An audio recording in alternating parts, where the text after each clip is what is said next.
Dear Pardon Our Promotion listeners, as a result of a remodel currently underway in our studio, the audio and video of the next few podcasts may be a little off from what you're used to. We thank you for your patience during these trying times. As a reward, Bob swears in this episode. Enjoy.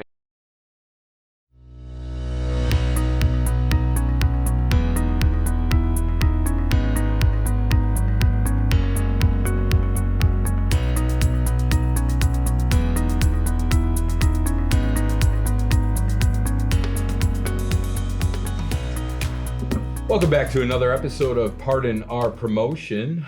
How's everybody doing today? Doing well. Good. Doing well. What are we going to talk about right now? What do you want to talk about? What about designing broadcast graphics? Yeah. How's that sound?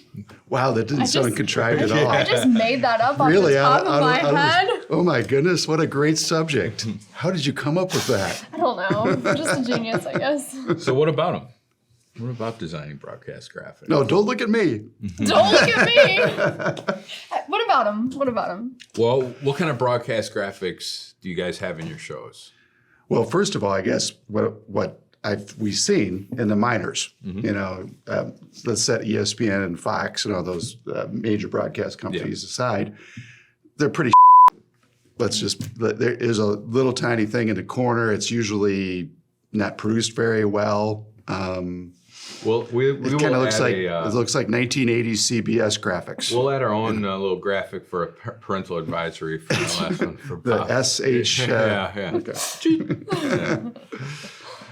So Yeah. So I guess it's important to delineate. We're talking about the current state of broadcast graphics in minor league sports, which for the most part is very hard to come by. You have some organizations doing it well, but the handful of them don't. Obviously, a lot of them are good at just showing stats, things like that. But we're talking about the show, a little bit more experience-based. We're talking about controlling the narrative a little bit with broadcast graphics. What are you intending when you execute broadcast or design broadcast graphics? I also want to put one other thing. Yeah. We need to know that, obviously, and we're going to come back to that subject. But one of the reasons behind the crappy, what other word should I use? Graphics that we see out there is there's a lack of revenue in the minor leagues. That's a good point. So because there's not a lot of viewers, I'll just call it what it is. It's usually friends and family from around the world that can't get to that game, and there's not a lot of fans logging in to see a show that they'd rather just see in person, to be blunt. So because of that, of course, teams don't usually put a lot of effort into it, whether it's physical effort or monetary effort into producing something good. But there needs to be a little bit of effort. There needs to be a little bit of consistency, right? And so with that being said, we can go back on monetary how to do that. But now I'm going to throw it back. And if you had the ability, the capabilities to do it, how do you design it? That's when kind of hit your question. Yeah. How do you design it? Well, I think you first have to figure out the look. You want it to be clean and consistent in the design of it. That's for sure. Yeah. And it has to be engaging. Yeah. Transition. One of our, we always talk about all the different ways to engage your fans in a lot of our other podcasts. And, if you look at ESPN 15, 20 years ago, there was essentially, if it was a talk show like we're doing, it would be the 3 headshots and maybe 1 or 2 graphics. Now, you look at what ESPN is showing this morning, and there's going to be talking heads, there's going to be things going on the sides, and there's just so much more information. And it's because of what the modern viewer wants. They want more content. So not only do you have to be clean, there has to be more. In quantity and different ways to engage than just the score or just what's happening with that particular player or situation on the field. It's got to be up above and beyond that. Right. You have the opportunity to kind of make your narrative or create your narrative, right? So, whether it's, like I said earlier, everyone does the stats and things like that, but the game notes are really cool. The little game notes, the lower thirds that you can have. What's a game note for somebody that might not know? It's a note. It's of note regarding that player, that team, that matchup, something unique about Trivia. The storyline. Yeah. The backstory.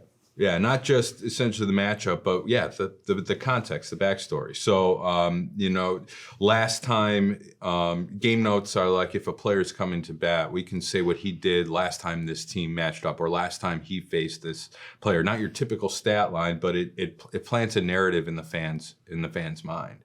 And going back to your point a little bit about, I know monetizing the broadcast is probably a whole nother series that we could do, but these teams haven't built their show, so there's not even a vision there to begin with. It takes, I think, a very little effort when you partner with a team like ours, with Verge or something like that, to develop your broadcast. Not a whole lot. It's just thinking. It's just ideation. It's just thinking of the content that you want to put in there and spending time doing that. And then next thing you know, you've created this whole other secondary show on the broadcast, just by simply thinking about different elements, different things, different narratives that you can push, and then it's maybe worth something a little bit. Absolutely, it's you sowing before you're reaping. Right, you have to put the effort in first. And we talk about live, a lot of stuff live with what we're doing in this podcast, but we've hit the subject over and over again that you have to sow, you have to always be on. And you have to protect your brand and all that. And yet again, teams are mailing in their broadcast. And they're like, oh, we don't care about that. Well, you should. It's your brand out on the internet or whatever, local television. You have to care about it because it's your image. And I was talking to a president of a AAA team yesterday morning, in fact, and he was saying, we got a pretty good attendance to our broadcast. It's like 500 views views, logins a game, which is pretty decent. Over 60 games, that's 30,000 people, right? And as I mentioned earlier, that maybe 80%, 90% are not in that person's city. So let's just say 80. Let's be more optimistic. So that means 20% of that are actually maybe watching from home because they are kind of engaged in that brand and they want to see the action. Are you doing anything to get that person off the couch and into your ballpark? Whether even if it's 10%. So 10% is 3,000 fans for that particular franchise. Are you doing anything to engage them? And so the monetization, we can't sell this to, Ace Hardware because it isn't going to have enough viewership. Well, then use that space to sell to the fans that are watching and bring them into your ballpark. So run your own promos into that space in a certain spot. Engage them, make it fun and exciting so they want to come to your facility. Yeah. Another thing people don't think about when it comes to the broadcast is, not only is this going out, but this is also 9 times out of 10, and you can correct me if I'm wrong, but it's our in-house stream as well. So it's going to our suites, it's going to the other displays we have that behind the bar in the lounge area. So we want that production to look well for the in-house as well. And generally we're firing then broadcast graphics. We want all the info. We want the fun stuff there too. So we can even feature on that stream the in-house promos that we're doing locally that day that, if the fan's not sitting right in the bowl watching the billboard or the video board, they can see it on the display behind the bar wherever they're at as well. Yeah. And of course, there's a whole piece of that is what do you do during the breaks in the action, right? So what's going on in-house on the big video boards, what's going on in the stream, and what's going on in the in-house CCTVs. Is that all simulcast, the same content, all 3 places? Are we running different ads? I know we're getting a little bit off on the broadcast graphics, but that has to be well thought out. What you bring out, the fact that there might be 2 different graphic sets for during play for the stream and for the in-house CCTVs, it has to be well thought out. It has to be managed by somebody and so that it all works and looks good. So I'm gonna just steer this to what other things we talked about. Of course, there needs to be stats, right? And there needs to what other pieces of content can we put into that, that viewer, that 16 by 9 image that people see on their computer screens from player streaming. bio info is a no-brainer. Letting your people on your stream know details about a player. A lot of the content that questionnaire content you get on a media day from player, stuff can go on to a broadcast graphic. So the score bug, for this instance, score bug is down in the lower right and has the normal runs and hits or goals and shots on goal or whatever it is. That's normal stuff. And then what you're talking about, for this particular instance, or this player shooting a free throw, this player's up to bat, maybe a little mini graphic pop-up. Now, this is where you get more advanced. You have to have better software to be able to have something pop up out of it and back down again. So there's that again, sewing better resources into the technical machines or the graphic software you buy that can overlay and have those little pop-ups come on randomly or programmed. Yeah. So that's one thing. What you were talking about is those kind of fun facts. I mean, they should be somewhere else. And again, they should pop up somewhere else. Right. And that's where we can put a sponsor on it. Or again, if we don't have it sponsored, that's where we put our own promo in between. Right. Did you know that Scott Johnson played baseball for blah, blah, blah high school, in East Uganda, or something like that. And then all of a sudden, now we've engaged the viewer to look at that spot.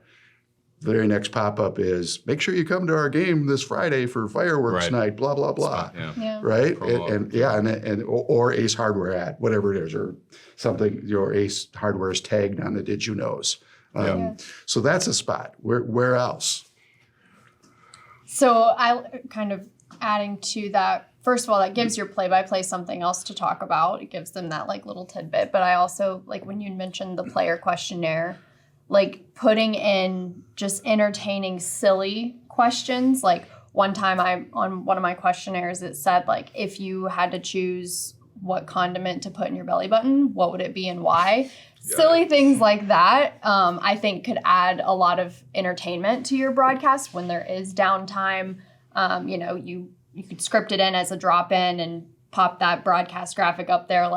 Did you know Scott Johnson would choose ranch dressing to put in his belly button if he had to choose? And then your play-by-play can make jokes about it. False. Scott Johnson didn't even know that. So what about the tickers and the other things that pop in? There are tickers. I'm going back to ESPN. ESPN's had tickers. ESPN has that thing where it says what's coming up. I can't remember what show it is, but it has at the top of the hour, we're going to talk about this, and 15 minutes later we're going to talk about that, and so that's two different kind of tickers that you can add content, entertaining, sports specific content. To keep the people engaged, right? Yeah. I mean, the other thing too is, and this is I'm going back to a situation I had with a client previously where we were talking about the design of their broadcast graphics and the design set. And one of the things that came up was the font, and they wanted their brand font on their broadcast graphics. And it's not something you really think about until you actually think about it, and you're like, most of these brand fonts are great when they're blown up large. But when we're talking about putting them on a broadcast graphic on a TV screen at 16 by 9, it's really small. And we want to keep it as legible as possible. And a lot of these brand fonts, they have serifs. They have a serif. So you have to be block, like Arial block. You need block. Yep. So sticking to a very basic font that's easy to see is also very important. You don't want people squinting for your score bug. They don't even realize they're doing it until they hate watching your stream because they're squinting the whole time. Yeah, and I think that goes back to the clean, that clean look all the way around for the design. Yeah. What about the second screen? And there's it's been second screens I think were initially talked about almost 15 years ago, 10 to 15 years ago. And they're being used a little bit more today, but we're talking about, right now we've been talking about engaging the person that's maybe not in your ballpark locally, but not in your ballpark or across the country. But there's a whole nother level of engagement, and that is the chat, the advanced stats, and that has to be done through almost a second screen. And what's cool about that means there's somebody doing, there's a social media chat thing going on about this particular event or whatever's going on in the stream. And that's a big deal. Again, it could be part of the main broadcast or it could be a secondary. So the person watching at home is watching on YouTube TV or whatever, but they've got their iPhone out and they're like interacting with whoever about that show or whatever's going on. Of course, now there's even that betting component, that's coming on. But that second screen is crucial for a couple of reasons. For again, engaging more at home or away. But that second screen, if you do it well enough, can actually be people in the stands. They're watching it live. They're on the second screen talking to the people on the broadcast, right? So it's something that teams, I see coming down the line. In fact, even this year, because we're working with some teams to incorporate that on the visual avert side. So I see that becoming a bigger deal in sports, especially in the minors. I mean, it's kind of in the majors already with all the different things. Like you can watch, you're going to be able to watch a Super Bowl in about 7 different ways, right? Different channels, different ways. So there's going to be that's going to just come down to the minors and small colleges and stuff where they want that second screen engagement. Yeah, and I know we'll probably talk about executing graphics, the broadcast graphics in another episode because that's a whole other thing. Tech part, the technology how to put it in. Yeah. But you mentioned this a little bit briefly a couple minutes ago. Also, part of designing is the transitions that the graphic uses when it comes onto your screen, whether it's a dissolve, whether it loads in some kind of animation slide from left. Some of the favorites that I've seen are the ones that they utilize the score bug as your home base and everything comes out of that score bug, up, down, So it kind of, it gives it's almost like a psychological thing. It's really weird how like it's pleasing to see, you know what I mean? And how that loads and whatnot. And there's several different layers to how you can design that. And we're talking about all this great, cool stuff. One of the other challenges is Team A in this league kicks ass, okay? Team B barely does anything. And so the consistency over the course of a league or a conference of having those graphics kind of mandated, that's the problem, is mandated because everyone has their own opinions on stuff. Right. But there does need to be leadership from a higher level saying, if you guys are going to do this, you need to do it in a certain way so it looks great across the league. Yeah, I agree. Well, I don't have anything else on broadcast graphics at the moment. Like I said, I think we're going to talk about a whole nother episode to talk about execution. But if you guys have any questions or comments, something that we didn't cover that you want us to address, drop us a comment or a question or send us a message. Until then, it's all about your fans, guys. We'll talk to you soon.